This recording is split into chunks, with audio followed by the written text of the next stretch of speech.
podríamos pensar y evaluar si no resulta una injusticia que la historia haya hecho trascender la figura de Manuel del Corazón de Jesús Belgrano como general, puesto que si bien sus campañas han sido realmente notables, aún a pesar de que no era de profesión militar, sino que era abogado, así ha sido como trascendió y como se ha divulgado quizás alguna de sus más icónicas representaciones dentro del marco de la historiografía.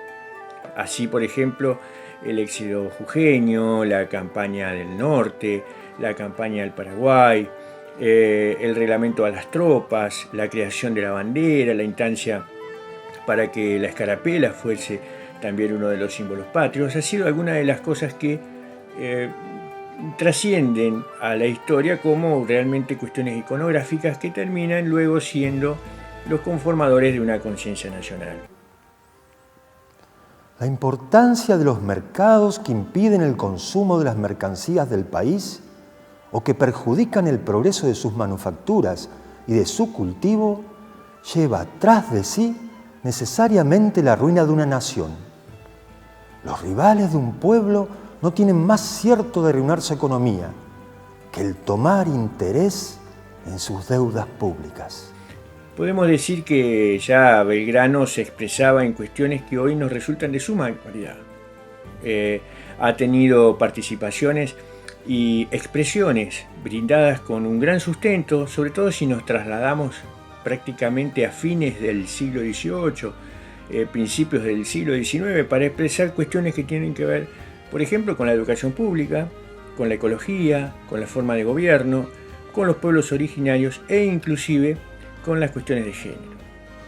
Con respecto a los pueblos originarios nos toca muy de cerca.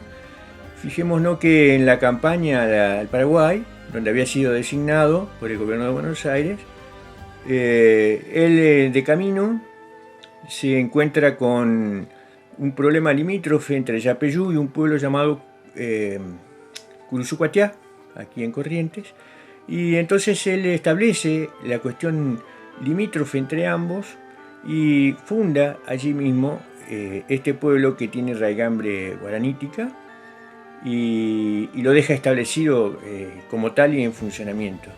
Algo que en similitud realiza aquí en Mandisoví, donde además de formarlo, lo que hoy es tierras de federación, además de conformarlo, designa su primer alcalde, que recae en la figura de Pablo Areguatí, un nacido en las misiones de más al norte, hoy ya quizás dominio del país de Brasil, pero por aquel momento todavía parte del virreinato o de los territorios excedentes del virreinato. De tal manera que en esa conformación, digamos, de nuevos pueblos que iba fundando, siempre tuvo en cuenta mantener esa raigambre originaria. Los frutos de la tierra, sin la industria, no tendrán valor. Ni la agricultura ni el comercio a los que hay que estimular serían suficientes para establecer la felicidad de un pueblo, si no entrase a su socorro la oficiosa industria.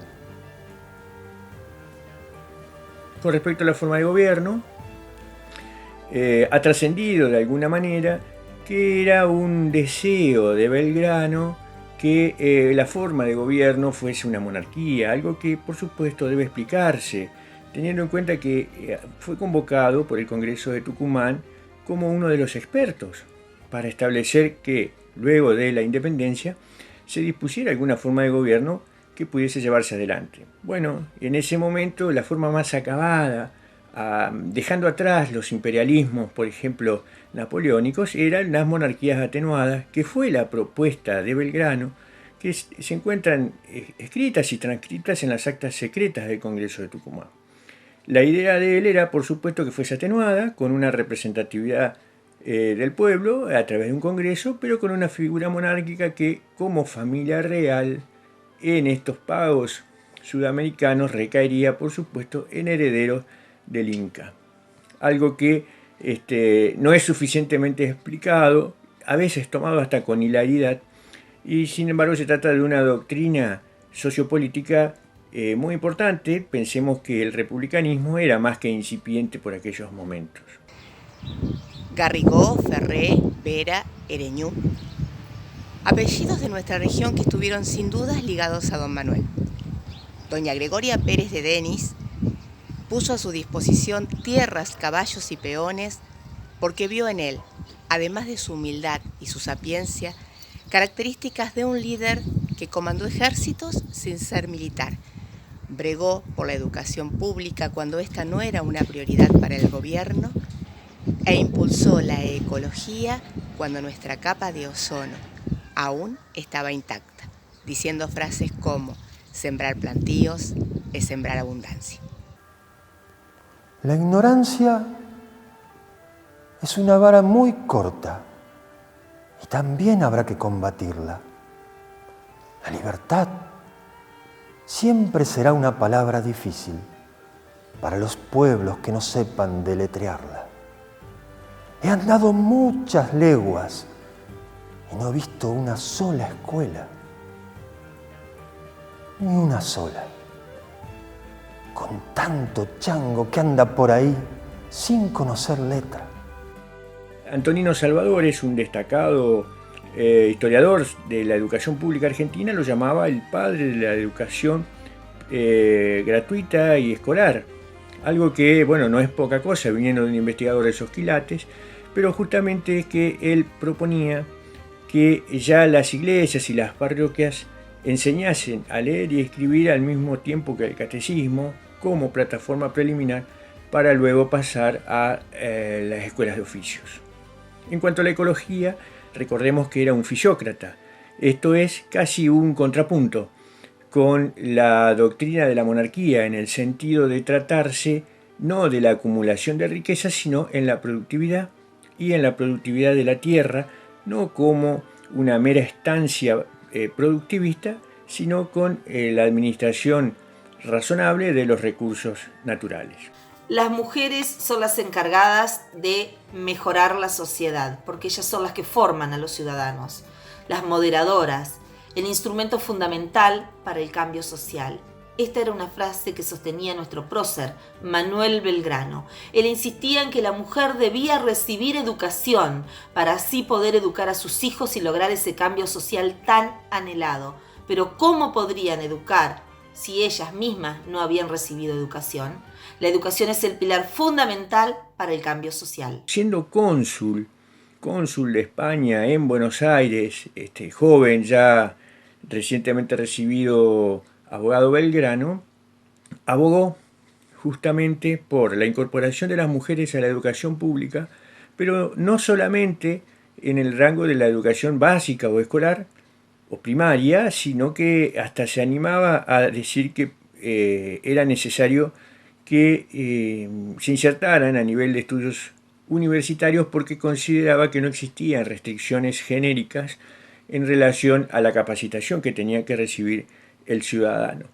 Algo que quizás hoy no parezca un derecho aún en pugna, pero ya bastante avanzado, pero en aquel momento realmente era de una naturaleza más que rebelde. De las muchas aristas que podemos reivindicar de Manuel Belgrano, hoy elijo hablar de una no tan conocida, pero sí bien importante, que era su visión acerca de una sociedad que él veía como igualitaria, e igualitaria también en términos de género. Para Belgrano era de vital importancia que las mujeres tuvieran acceso a la educación y las consideraba completamente preparadas para ir a la guerra, para combatir y también para comandar.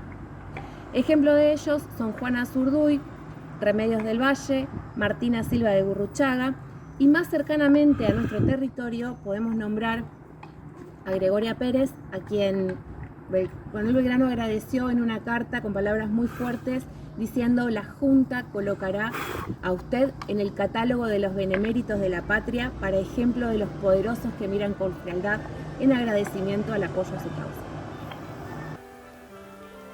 Mucho me falta para ser un verdadero padre de la patria. Me contentaría con ser un buen hijo de ella. Hay tanto por hacer, tanto. La vida es nada si la libertad se pierde.